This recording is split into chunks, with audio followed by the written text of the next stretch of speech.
Hey guys, good morning. And today is Purple Day. We're going to be doubling down on the purple rain portion of this world history diagram that was revealed to us. What is this all about? Well, if you're wondering, we had placed the colors of the rainbow spectrum over the timeline of world history. We found Jesus in the middle, and we extrapolated that it could be 2,000 years since Jesus was crucified, that the end days will come. And this is where we'll be focusing our attention on this part of the timeline. Now, no man knows the day or the hour, but we don't know if any man knows the decade, which is kind of what we're narrowing it down to. So, we will see how all this plays out, of course, over the next several decades. If this is, in fact, what Jesus was trying to show us when he explained the 42 generations before him, we will have to see. He was in the middle. He was crucified in the middle between the two thieves. Who are the thieves? Well, they stole, the fallen ones stole people's salvation before Abraham. In this 2,000-year period, that's one thief. And the other thief are the unholy fallen ones, once again, just like in the days of Noah. In this 2,000-year period, we can all agree that this is when the Dark Ages happened. They stole the Bible from people. And, of course, now they're stealing our freedoms and rights and trying to force us to get stickers. So these are the two thieves surrounding the generations of Jesus that he outlined, the 42 total generations. So let's get back here into the chat. Looks like we are connected up. You guys can all hear me. I did some more digging, and look at this picture of the presidents, all wearing their purple ties. And in fact, the purple presidents are mentioned right here in the violet Wikipedia page. It says right here, the two more recent presidents all wearing violet ties. Now, why do you think that is? We are in the purple rain. Now, we also know that purple is the favorite color of the Queen of England. And her birthday falls on a death day of a very famous person, Prince himself. April 21st is when he died. Now, what's so special about that date, that he died on the day that the Queen was born, April 21st, the 111th day of the year? The Prince and his Queen. What does all of it mean? What do purple presidents have to do with Prince? Let's read the lyrics to Purple Rain, and I want you to understand what we're looking at here. It says, times are changing. Let's zoom this in here. These are the lyrics from Purple Rain. I believe this came out in 88, I want to say. Times are changing. And so what is that? It's they shall seek to change times and laws. And he says, it's time we all reach out for the new. What is that? The New World Order. You say you want a leader, but you can't seem to make up your mind. Well, that's the red and the blue, the political parties. I think you better close it and let me guide you to the purple rain. And of course, that's the red and blue mixed together to make the purple rain. Now, what could all this mean? Well, we know that Adam's name means clay. We know that stickers are made out of steel, iron, mixing with the watery clay. Steel and iron is blue. Blue mixed with red makes purple. We're here. We are at the end of world history. So, what else is special about the day that Prince died, April 21st, the 111th day of the year? Well, there are 111 days left in the year when he opened Paisley Park. Let me pull that up so you can see this. So I'm not making this up. Here's the opening date of Paisley Park, his famed, studio. And what is so special about this date, Blind 11, 1987? Well, this was the exact halfway point through the timeline of these buildings' existence. Now, many of you had asked about Building 7. That is the building that stood between the two of them. Let's go back into here and I'll show you. Here's where Building 7 sits in the timeline, right underneath the 42 generations. It's the middle part. Why? Because 2,000 years divided by 42 generations, it's 47, which was Building 7 was 47 stories tall, opened in 1987, the same year that Paisley Park opened. Now, before you turn this live show off because you think this is all ridiculous,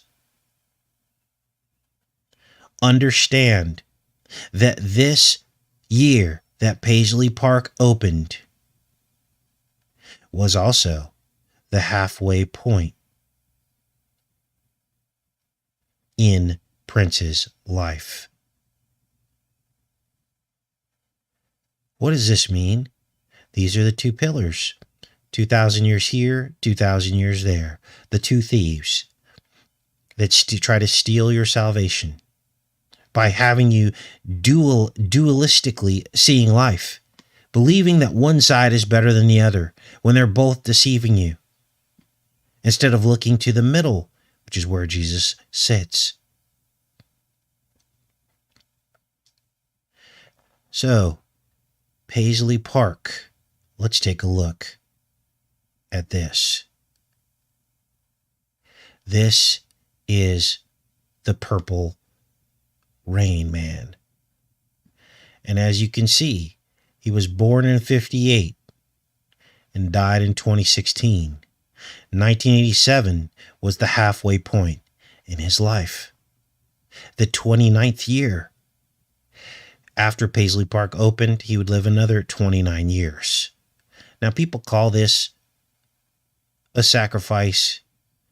These people sacrifice their own frequently, whether the person is good or bad. I don't like to get into whether the person is good or bad or not, because some people have emotional attachments to these people and believe, my personal feeling is all these people are evil. But I don't know that.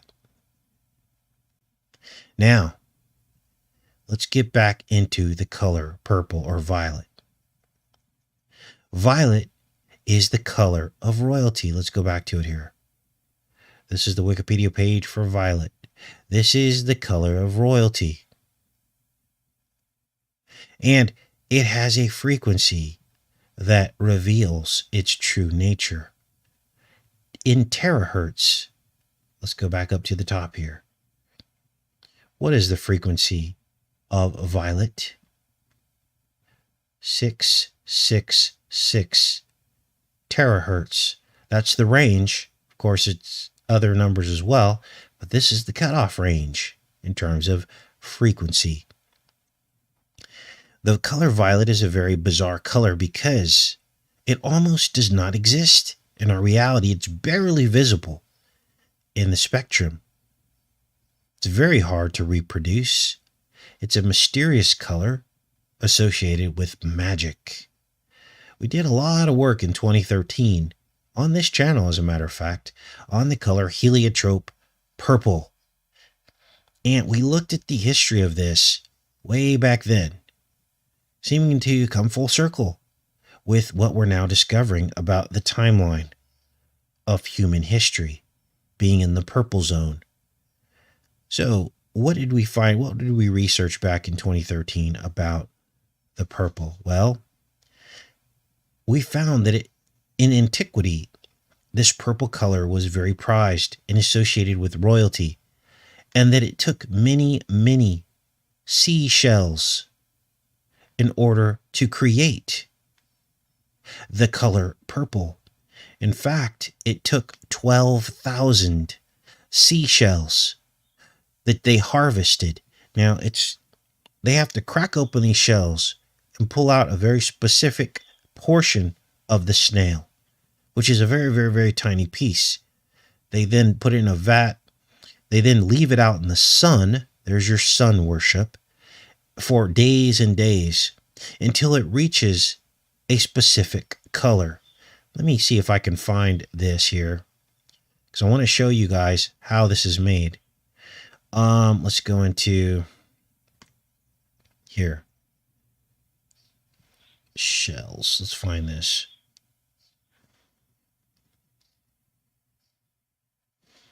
Oh, it's not on that page. Maybe it's here. Purple.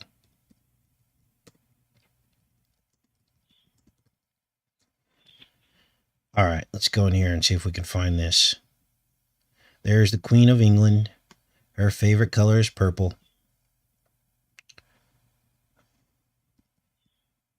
Okay. The process of making dye was long, difficult, and expensive. Thousands of tiny snails had to be found, their shells cracked, the snail removed. Mountains of empty shells have been found at the ancient sites of Sidon and Tyre. The snails were left to soak. Then a tiny gland was removed and the juice extracted. Now understand that a seashell is an unclean creature. It's a mollusk. You starting to get the drift here? The juice extracted and put in a basin which was placed in the sunlight. There a remarkable transformation took place. In the sunlight the juice turned white, then yellow-green, then green, then violet, then red, which turned darker and darker. You seeing what's going on here? The shell, the tiny part, the gland that was removed, and the juice that was extracted from it follows the exact order of the rainbow. I'll say that again. The gland and the juice from it follows the exact same colors of the rainbow in order. Now, it picks up, though, in the middle. Yellow, green, green, violet, red. Yellow, green, green, violet, and then back to red. See this? I'm not making this up. In order. Now, what could be the mechanism for this? It is something magic. This is why it's probably associated with magic. Now understand that the color purple is also mentioned extensively in the Old Testament, and it was associated with God's holy people. But that color was made a different way. I believe that it's made from vegetables, not from unclean mollusks. So there's the difference. But this is how the enemy chooses to come about the purple color. Now let's keep going with this because there's more. So we just found a bit of a miracle here. The sunlight causing the juice from this mollusk to go through the color spectrum in its appearance. At that point, the process had to be stopped at exactly the right time to obtain the desired color, which could range from a bright crimson to a dark purple, the color of dry blood. Then either wool, linen, or silk could be dyed. And this is how they did it. Now, let's go back to here. Because there's more. There's always more, right? I don't know why these tabs keep popping off of here. Guess I'll have to figure it out. Let's try this. Pull this back there. Let me fix this real quick, you guys, because I know it's going to mess me up. I always like to put these links in the pinned comments for you guys. So, we're in the violet age of man. Now here's another clue. We picked up on this in, where did it go? Again in 2013 in I, Pet, Goat 2. This is an animated film again that came out in 2012. The following year, we did a lot of videos on I, Pet, Goat 2. This mother is holding a child, and this seems to be associated with Justinian and one of these churches, these Orthodox churches that has recently been turned into a mosque. And this image of this woman holding a child is in the mosaic, in the ceiling of the Justinian church. Justinian, of course, was associated with Apollo. We linked that in with Janus as well, and the most recent president. What does all this mean? Well, the mother is holding what appears to be a jar of heliotrope purple made from seashells. Remember, it takes 12,000 shells to make 1 ounce of this heliotrope purple. So I believe that what they're actually showing here is the 12,000 shells to make 1 ounce. And we had figured this out in 2013. She's sitting in a shell. See this? So that's the clue. Now, here's where the plot thickens, because violet is also the official color of a bizarre character in human history called Saint Germain. And he's been tied by many groups, many New Age groups, to Trump himself. Several of them have claimed that Trump is a iteration or reincarnation of Saint Germain. And when people say reincarnation, to me, that's code word for demon possession, because demons could jump bodies. So, once again, it's clear to me that we are in the last days of the purple rain. Now, here's where things get very, very interesting, because one of you asked me a very, very important question about the prophecy of Enoch. What was the prophecy of Enoch? Well, this is Enoch chapter 10. And he says here that the fallen angels will be bound for 70 generations underneath the earth, even to the day of judgment and of consummation. Now, we had recently covered another prophecy of Enoch, saying that after these 70 generations, the hot springs of the earth will grow cold. Then these fallen angels will be resurrected to judgment, not so they can live again, but to judgment in the last days and the final days and the great battle. So the person who asked me about this asked how this 70 generations fits into our timeline. And that is a very, very good question. So I began to dig, because I was curious myself. Now, we had covered the 70 generations before, years ago, and discovered that we are at the end of the 70 generations, but I couldn't find that video, and I thought it would be a really good idea to just revisit this, restudy it, see if we came to the same conclusions that we did years ago, that we are here at the end of the 70 generations.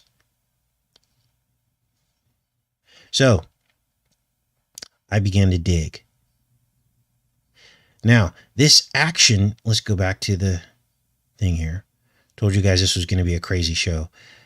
This action of binding these angels in the earth takes place in Enoch chapter 10. And an angel was sent to Lamech's son, which of course was Noah. Let's go back to that part so you can see that. Lamech's son was Noah. He says, and sent Arcellular to the son of Lamech. That's Noah. And this is when the action of binding Azazel took place, sometime around the birth of Noah, or when Noah was a young man. Azazel was bound. Now, this Azazel is a very curious demon. He's probably Satan himself. But as you can see, his name contains the spell. What is the spell? The spell is the alphabet. You guys, make no mistake, our English alphabet is very evil. It's different than the other alphabets. It's different than the original languages of the Bible, Hebrew, Aramaic. We go from A to Z. Why do you think that is? It's because A to Z is Azazel, and he wants to be the Alpha and the Omega. He wants to be the A to Z. This is why you can spell lots of words backwards. And they say other cryptic, bizarre, and dark things when you spell words backwards. We've done it 100 times on this channel. Exposed the spelling, the spell, the black magic blackboard. So, what generation are we in now? Let's take a look. These are the generations since the 1900s that they've named. They've given these arbitrary names to. And as you can see down here, Generation Z ended in 2012. And now we are back in Generation Alpha, they call it, which ends in 2025. A to Z, but it's backwards. So you have to wonder, is this Azazel saying that he'll be released soon to judgment as he prepares for Armageddon? Now, let's get into detail about what exactly God told them to do to these fallen angels, because he gave them very specific orders. Then the Most High, the Great and Holy One, spoke and sent this angel, who I can't pronounce his name, to the son of Lamech, which is Noah, saying, say to him in my name, conceal thyself, then explain to him the consummation which is about to take place. For all the earth shall perish, the waters of the deluge shall come over the whole earth, and all things which are in it shall be destroyed. He's talking about the first destruction of earth. And now teach him he may escape, and how his seed may remain in all the earth. Again the Lord said to Raphael, bind Azazel hand and foot, cast him into darkness, and opening the desert which is Dudael, cast him in there, throw upon him hurled and pointed stones, covering him with darkness. And there shall he remain forever, cover his face, that he may not see the light. And in the great day of judgment, let him be cast into the fire. This is the second judgment. Restore the earth which the angels have corrupted, and announce life to it, that I may revive it. All the sons of men shall not perish in consequence of every secret by which the watchers have destroyed, in which they have taught their offspring. They're talking about the revelation of the secrets of technology. All the earth has been corrupted by the effects of the teaching of Azazel. To him, therefore, ascribe the whole crime. He becomes the scapegoat, right? We just covered this on a previous show. To Gabriel also the Lord said, go to the biters, the reprobates, to the children of fornication, and destroy the children of fornication, the offspring of the watchers, from among men. Bring them forth and excite them one against another. So they're fighting each other. You guys, the days of Noah will be like our end times, which with these titans battling it out. It says, let them perish by mutual slaughter, for length of days shall not be theirs. They shall all entreat thee, but their father shall not obtain their wishes respecting them, for they shall hope for eternal life, and that they may live each of them 500 years. To Michael likewise the Lord said, so here's another command, go and announce his crime to Samyaza and to the others who are with him, who have been associated with women, and they might be polluted with their impurity. And when all their sons shall be slain, then they shall see the perdition of their beloved.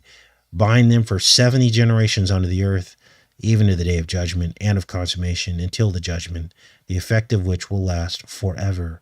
Completed be completed. Then shall they be taken away into the lowest depths of the fire, in torments and in confinement shall they be shut up forever. Immediately after this shall he together with them burn and perish, that shall be bound until the consummation of many generations. Destroy all the souls addicted to dalliance and the offspring of the watchers, for they have tyrannized over mankind. Let every oppressor perish from the face of the earth. Let every evil work be destroyed. The plan of righteousness and of rectitude appear, and its produce to become a blessing.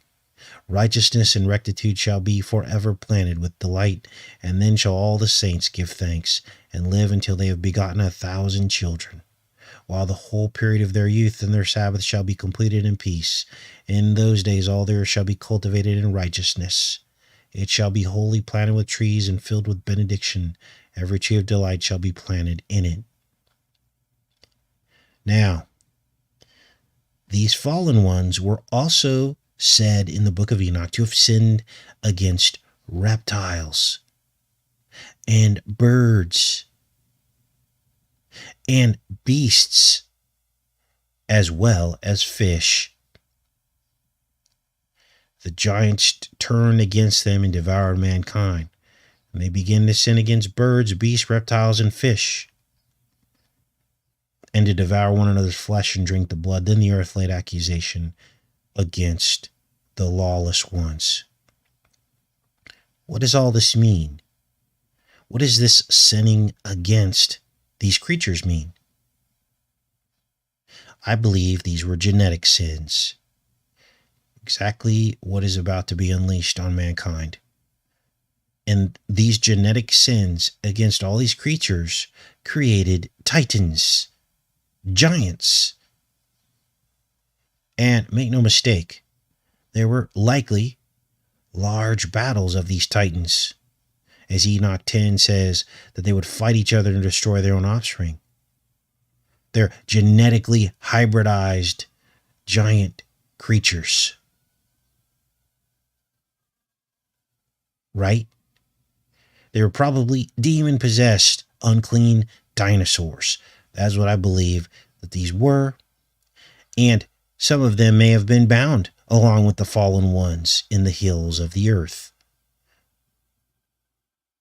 Now, we've seen how demonic spirits can possess animals. You can watch these animal videos in nature, and there's a clear distinction between even animals of the same, I guess you call it, kind. There are some animals that just have something wrong with them. They're extremely aggressive, bloodthirsty. Bears, for instance. There are some bears that never draw blood. They just eat berries their whole life. There are other bears that are bloodthirsty. I'm thinking to myself, probably this was a lot like what the pigs behaved like when Jesus cast the demons into them. So we know that demons can possess animals.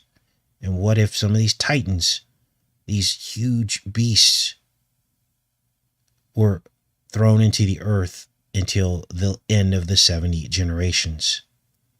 And that these were the days of Noah. This is what it was like during this time. These creatures and fallen angels battling, giants battling it out in the sight of men. Pure chaos. Godzilla, Kong, and all sorts of other abominable creatures battling it out in the sight of men. Imagine what the skies looked like. I truly believe we are approaching these days once again. Creatures coming up from the deep, especially from the ocean, because that is where this is where the sin is. This is exactly the scenario that they paint with Godzilla and these creatures. They come up out of the ground. Demonic giants, offspring destroying one another in these great battles. Now, when will all this happen? And that's the subscriber that asked me the question. Let's break that down. Now, as we just read, Enoch says that the fallen will be released in 70 generations. Now, what is a generation? Well, we really don't know. Some people surmise that a generation, according to what Enoch said, is 70 years. So let's go back to this timeline because we got to look at this here. I should make sure we're connected first before I keep going with this. This is a very important show. And appears as though we are. Okay, thanks everybody for coming. Okay, so let's go back to this timeline. And what we have here is Noah being born about 3000 BC. Let's look it up here. Here's Noah right around very close to 3000 BC, as you can see here. Make it a little bit bigger. There it is. And Enoch 106 says that these fallen ones transgressed in the generation of Jared. Let's look that up. Enoch 106. Here it is here. And it says that here's 106. First Enoch 106, fragment of the book of Noah. It says here, the generation of Jared my father, they transgress the word of the Lord, that is the law of heaven. And behold, they commit sin and transgress the commandment by uniting themselves with women. Now, who is Jared? Jared is way back here. Here's Noah, and here's Jared, way back here. Jared was Enoch's father. Then came Methuselah, then Lamech, then Noah. So these fallen ones had been on the earth for a long time before Noah ever showed up. The judgment of them didn't come until Noah was born. So now we're on the trail. We can now begin to calculate when these 70 generations ended. But again, all this depends on what you consider the amount of time a generation is. We're guessing 70, but if you don't think it's 70, then you're not going to, this isn't going to resonate with you. That's what you got to pray about it. So, Enoch 106 said they transgressed in the generation of Jared, Enoch's father, Noah's ancestor, back several generations. Jared was born in about 3600 BC. Let's go back to the timeline here. All right, let's move this over. Here's Jared way back here, 3600 BC. So they transgressed sometime during Jared's generation, around the time Enoch was born. So sometime during his life, the fallen angels fell to earth. But the prophecy is given around the time of Noah, right? I think we can all agree that that's when the prophecy was given in Enoch 10. So we've got to go back over here, right? I'm just giving you the history.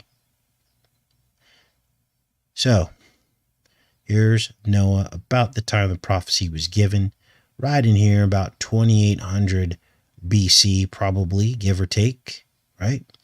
So are you ready for this? Let's count backwards.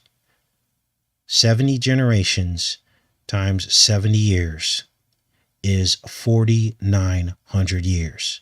So we're going to count backwards 4,900 years from today, 2021. That puts us at 2880 BC, right around the time Noah was born. This is when the prophecy was given. Now, many scholars place Noah's birth almost 500 years later. Why would they do that? Let's take a look. They would do that so that you would think that the end times aren't going to be for another 500 years, right? But this site, I believe, gets it right. It says the following timeline of the Old Testament has been compiled with the assumption that genealogies are literal and complete. If so, God created the world about 6,000 years ago, which is what I believe. All years are approximate. And here they have Noah born in 2950 BC, which means we are at the end of the 70 generations. Now, why can I be confident that this estimate of Noah's birth is better than the 2500 BC estimate of Noah's birth? Well, I believe God revealed this to us through this timeline. This 2,000 years and 2,000 years surrounding the 42 generations. I believe this is the clue that puts everything in perspective, that it's all happening now, any day now. As a matter of fact, the fallen will be released for judgment with mankind. And when they release, it will be a battle of the Titans. Armageddon. Will there be Godzilla-like creatures, King Kong, giants fighting like in the days of Noah? Well, I can tell you this. The Bible says that men's hearts will fail them out of fear. What could cause such fear? Godzilla coming up out of the ground, just like you saw in the movies. That would be the kind of fear that could stop somebody's heart. So that's what I wanted to present to you guys today. I was really excited to do this show because the research just blew me away. Couldn't even believe it. But again, what is a generation? That's what you have to pray about. God, is the 70 generations 70 years? Is our research on the when Noah was born accurate? These are things you can pray about and study yourself. You can also ask God about the validity of the book of Enoch. Now remember, the book of Enoch was found with the scrolls and the rest of the Bible. The problem is when they were found in these caves, nobody bothered to add the book of Enoch back into the Old Testament. It originally was in the Old Testament. It was removed in like 500 AD. They removed it from the Bible. They said it didn't fit in there anymore. And then they had more confirmation in the 1940s when they found the book of Enoch alongside all these other books of the Bible, the Old Testament, that predated Christ coming to earth. Predated it. These copies were like from, I think, 250 BC. Why didn't they update the Bible? Why? Because then they would have to admit they were wrong by removing it to begin with, right? So, there is your confirmation that Enoch is, in fact, part of the gospel. Not the gospel, but part of the Bible. And we should look at it. So, here we are, you guys. Now, do I believe we are actually in the, what do you call it? I'm drawing a blank today. The tribulation?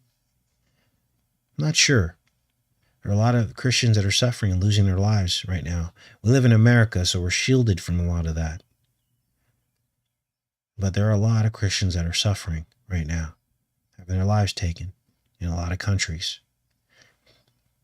So that will give us an idea of, if once we figure out that we're in the tribulation or not. Some people say it's going to last 7 years. Others people think it's going to be shorter. I don't know. You got to read the Bible. Read your Bible and figure it out, All right. Wow.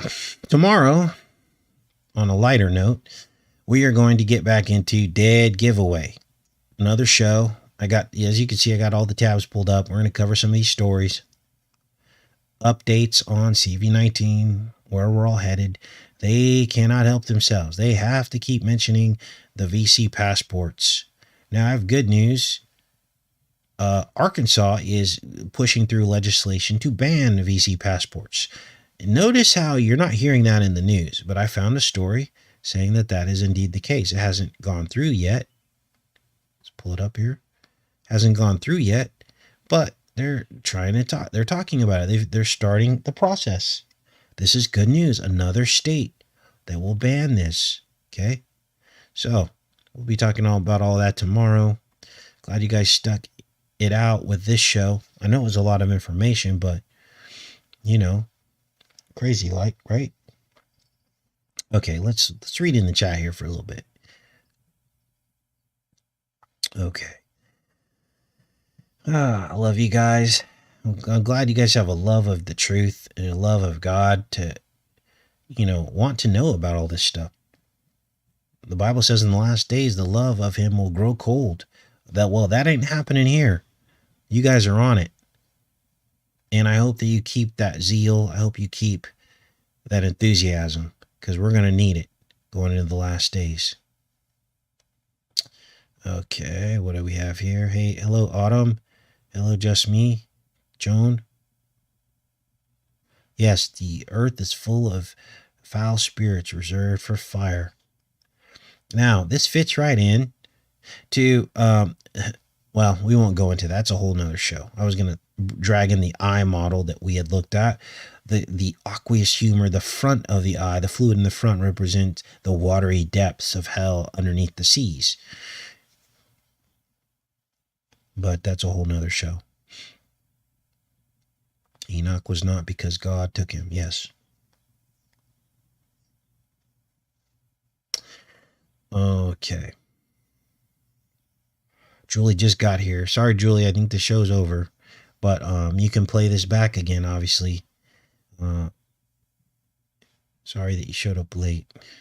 A lot of you guys aren't getting the notifications, but look, we're on here at the same time every morning. So don't wait for the notification. Just show up at I try to wait till 8:30 Eastern. So that would be 5:30 Pacific time.